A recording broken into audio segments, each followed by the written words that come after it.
देखिए, आज का जो हमारा टॉपिक है वह टॉपिक है, मैंने बताया था आपको लास्ट वीडियो के अंदर, रासायनिक अभिक्रियाओं के प्रकार।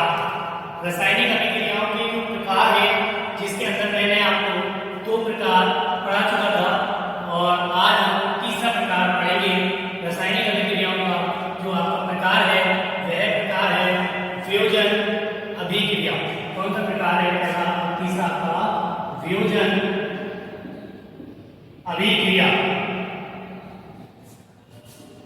देखिए, वियोजन अभिक्रिया क्या होती है? वियोजन अभिक्रिया की बात करते हैं तो वियोजन अभिक्रिया वह अभिक्रिया है जिसके अंतर्गत क्या होता है, कोई भी यौगिक दो या दो से अधिक पदार्थों में टूट जाता है। वियोजन समझ लीजिए आप सभी यहाँ पर, वियोजन, विघटन, अपघटन, इन सभी का मतलब एक ही है। ये अभिक्रियाएं आपकी वियोजन नाम से, विघटन नाम से, अपघटन नाम से आ सकती है। ठीक, तो वियोजन अभिक्रिया की बात करते हैं। वियोजन वह रासायनिक अभिक्रिया है जिसमें क्या होता है, एक अभिकारक विघटित होकर दो या अधिक उत्पाद बनाता है। मतलब कहने का मतलब समझिए, कोई एक अभिकारक जैसे CO2 है, जैसे CO2 है, वह एक अभिकारक दो या अधिक उत्पाद बनाता है अपघटित होकर C+O2, C+O2। तो ये अभिक्रिया आपकी वियोजन अभिक्रिया कहलाती है। क्या कहलाती है? वियोजन अभिक्रिया या अपघटन अभिक्रिया या विघटन अभिक्रिया कहलाती है। सभी को समझ में आई होगी वियोजन अभिक्रिया जब कोई एक अभिकारक पदार्थ, ये एक अभिकारक है, मैं आपको पहले भी बता चुका हूं, मैंने आपको पहले भी बताया था कि एरो से पहले जो पदार्थ होते हैं वह अभिकारक कहलाते हैं। क्या कहलाते हैं? अभिकारक कहलाते हैं। और एरो के बाद जो पदार्थ होते हैं वह उत्पाद कहलाते हैं। तो बस आपको ये समझना है, यही से इसकी परिभाषा वियोजन अभिक्रिया की, कि जब कोई एक अभिकारक दो या अधिक उत्पादों में टूट जाता है या विघटित हो जाता है या उसका अपघटन हो जाता है, तो अभिक्रिया आपकी वियोजन अभिक्रिया कहलाती है। वियोजन अभिक्रिया कहलाती है। वियोजन अभिक्रिया जो है आपकी वह तीन प्रकार की होती है। वियोजन अभिक्रिया कितने प्रकार की होती है? तीन प्रकार की होती है। पहला प्रकार इसका ऊष्मीय वियोजन, और दूसरा प्रकार आपका इसके अंदर आता है वह है आपका विद्युत वियोजन,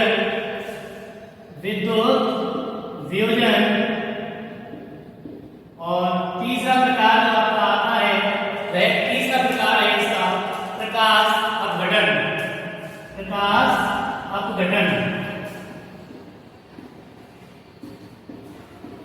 अपघटन।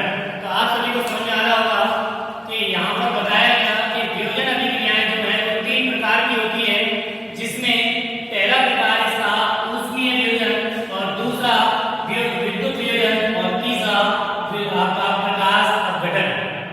तो वियोजन अभिक्रिया वह अभिक्रिया थी जिसमें कोई एक अभिकारक दो या दो से अधिक उत्पादों में अपघटित हो जाता है या टूट जाता है, उसे वियोजन अभिक्रिया कहते हैं।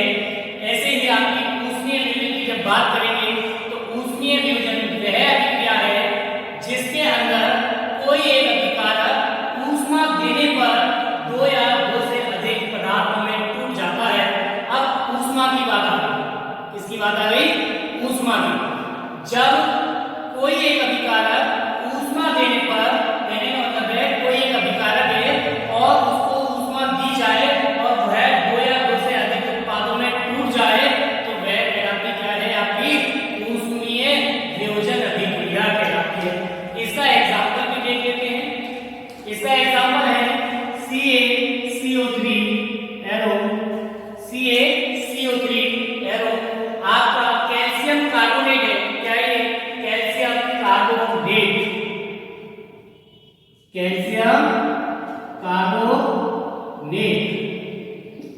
ये आपका एरो है और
कहते हैं? इसे ऊष्मीय वियोजन कहते हैं।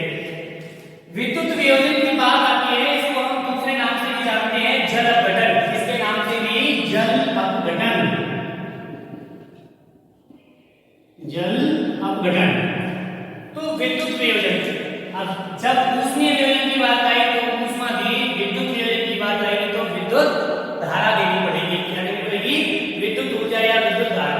तो कहने का मतलब सुनिए, वह रासायनिक अभिक्रिया जिसमें एक अभिकारक या अभिकारक के अपघटन हेतु, वह रासायनिक अभिक्रिया जिसमें अभिकारक के अपघटन हेतु विद्युत ऊर्जा का प्रयोग किया जाता है, वह अभिक्रिया आपकी विद्युत वियोजन कहलाती है।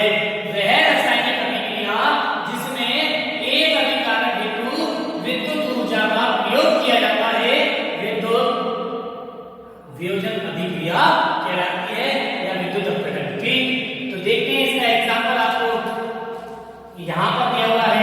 एग्जांपल 2H2O, 2H2, इसका अपघटन हो जाएगा विद्युत धारा प्रवाहित करने पर। विद्युत लिख सकते हैं, विद्युत ऊर्जा। अब विद्युत ऊर्जा दी जा रही है तो ये हाइड्रोजन और ऑक्सीजन में अपघटित हो जाता है। हाइड्रोजन यानी कि 2H2 प्लस 2H2 है आपके बातों से ऑक्सीजन O2, तो इसका अपघटन यानी कि एक अभिकारक विद्युत ऊर्जा देने पर इसमें दो या अधिक उत्पादों में टूट जाता है, तो यह अभिक्रिया आपकी विद्युत वियोजन अभिक्रिया कहलाती है। इसके बाद आपका तीसरी चीज का जो प्रकार है विद्युत वियोजन अभिक्रिया का, वह है प्रकाश अपघटन। प्रकाश अपघटन, तो इसमें क्या होता है? इसमें अभिक्रियाएं जो होती हैं वह अपघटन हेतु प्रकाश ऊर्जा का प्रयोग करती है। इसमें देखिए क्या है प्रकाश अपघटन, वह रासायनिक अभिक्रिया जिसमें कोई एक अभिकारक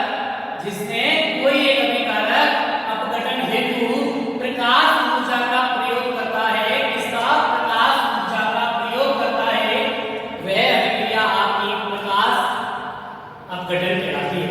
वह रासायनिक अभिक्रिया जिसमें कोई एक अभिकारक AgCN है और अपघटन हेतु किसका प्रकाश ऊर्जा का यानी कि प्रकाश का प्रयोग करता है, लाइट का प्रयोग करता है, तो और दो या दो से अधिक उत्पाद में परिवर्तित हो जाता है, तो ये अभिक्रिया आपकी क्या कहलाती है? प्रकाश अपघटन कहलाती है। वह रासायनिक अभिक्रिया जिसमें कोई एक अभिकारक अपघटन हेतु प्रकाश का प्रयोग करता है, प्रकाश ऊर्जा का प्रयोग करता है। इसका प्रकाश ऊर्जा का प्रयोग करता है, प्रकाश अपघटन अभिक्रिया कहलाती है। वह रासायनिक अभिक्रिया जिसमें एक अभिकारक प्रकाश ऊर्जा की सहायता से दो या अधिक उत्पादों में परिवर्तित हो जाता है, प्रकाश अपघटन अभिक्रिया कहलाती है। सभी को समझ में आया होगा। आगे देखते हैं आपका कौन सा प्रकार है। इसके बाद आपका प्रकार है विस्थापन अभिक्रिया। हम बात करेंगे 4th नंबर विस्थापन अभिक्रिया की। विस्थापन अभिक्रिया क्या होती है तो देखते हैं।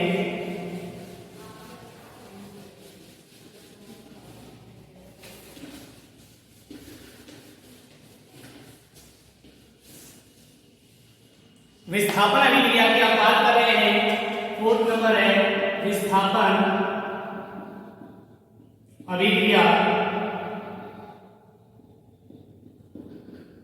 ठीक है, विस्थापन अभिक्रिया जो होती है आपकी, ये अभिक्रिया वह रासायनिक अभिक्रिया जिसके अंतर्गत क्या होता है, कोई एक परमाणु किसी दूसरे यौगिक में से उस परमाणु को हटाकर खुद बैठ जाता है, उसके स्थान पर उसको विस्थापित कर देता है। जब कोई परमाणु किसी दूसरे यौगिक में से एक परमाणु को हटाकर खुद बैठ जाता है, विस्थापन अभिक्रिया कहलाती है।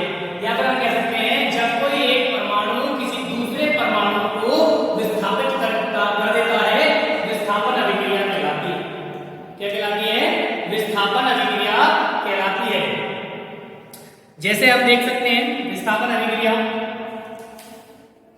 विस्थापन अभिक्रिया के अंदर हम बात कर लेते हैं। जैसे आपको दिया हुआ है Fe प्लस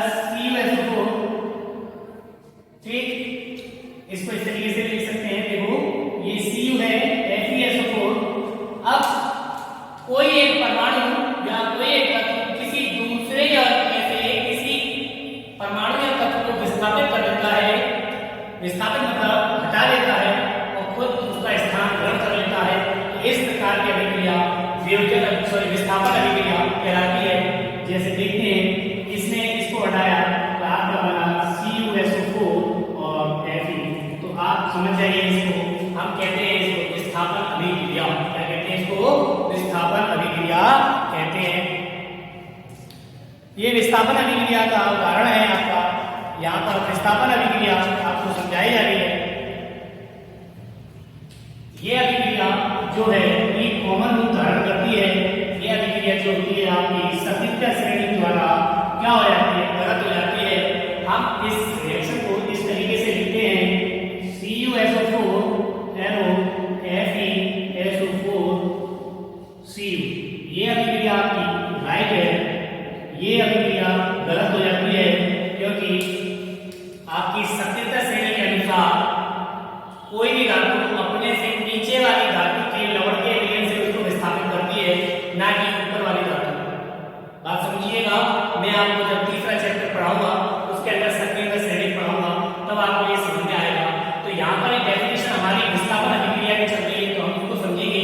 विस्थापन अभिक्रिया की परिभाषा है जब कोई एक तत्व या परमाणु किसी यौगिक में से किसी दूसरे परमाणु या तत्व को विस्थापित करके उसका स्थान ग्रहण कर लेता है। विस्थापन अभिक्रिया क्या कहलाती है? विस्थापन अभिक्रिया कहलाती है। विस्थापन अभिक्रिया के बाद आपका जो अगला प्रकार है वह है द्विविस्थापन अभिक्रिया। कौन सी? द्विविस्थापन अभिक्रिया। 5 नंबर का है द्विविस्थापन अभिक्रिया। द्विविस्थापन अभिक्रिया। द्विविस्थापन अभिक्रिया की बात करेंगे। ऐसी रासायनिक अभिक्रिया जिसके अंदर अभिकारकों के आयनों का आदान प्रदान होता है। अभिकारकों के मध्य क्या होता है? आयनों का आदान प्रदान होता है। मैं उदाहरण के तौर पर आपको समझा देता हूं। उदाहरण से आप इस चीज को जल्दी समझेंगे। आपके पास रिएक्शन है BaCl2 प्लस Na2SO4 एरो आपके पास इसके बाद देखिए BaSO4 प्लस आपका 2NaCl। अब आप समझिए द्विविस्थापन अभिक्रिया क्या है? वह रासायनिक अभिक्रिया जिसमें अभिकारकों के मध्य ये अभिकारक ये क्या है? दोनों अभिकारक। वह रासायनिक अभिक्रिया जिसमें अभिकारकों के मध्य आयनों का आदान प्रदान होता है। मैं आपको दिखाना चाहूँ यहाँ पर BaCl2 है। BaCl2 के अंदर B1 है, Cl2 है। इस पर 2 पॉजिटिव जाएगा और इस पर 1 नेगेटिव जाएगा। यहाँ पर Na2SO4 है, Na2 है और SO4 1 है। क्रॉस करेंगे तो आपका Na पर 1 पॉजिटिव, SO4 पर 2 नेगेटिव। तो कहने का मतलब समझिए विपरीत करते हैं। Na के क्रॉस में 1 आ रहा है तो इस पर 1 घटाया जाएगा। SO4 क्रॉस कर रहा है तो इसमें 1 2 ऋण चिन्ह आएंगे। अब आयनों का आदान प्रदान, ये पॉजिटिव इस नेगेटिव से और ये पॉजिटिव इस नेगेटिव से अभिक्रिया करके ऐसे अभिकारकों के मध्य आयनों का आदान प्रदान होता है, उसको हम द्विविस्थापन अभिक्रिया कहते हैं। ये इसके साथ मिलकर NaCl बनाता है और ये इसके साथ मिलकर बेरियम सल्फेट बनाता है। तो आप सभी को द्विविस्थापन अभिक्रिया अच्छी तरीके से समझ में आई होगी। आगे देखते हैं हमारी कौन सी अभिक्रिया है? अपचयन एवं उपचयन। अपचयन और उपचयन हम नेक्स्ट वीडियो के अंदर पढ़ेंगे। सभी बच्चे जो आपको यहाँ पर पढ़ाया जा रहा है बड़ी अच्छी तरीके से आप वीडियो को देखें और समझें। किसी बच्चे को कोई डाउट होता है तो आपको टाइमिंग आज बताई जा रही है। ग्रुप में मैं टाइमिंग डालूंगा आपकी, जो आपको टाइमिंग मिले उस सब्जेक्ट से रिलेटेड आप उसमें और पूछ सकते हैं उस वीडियो के अंदर। मतलब कोई भी अगर आपको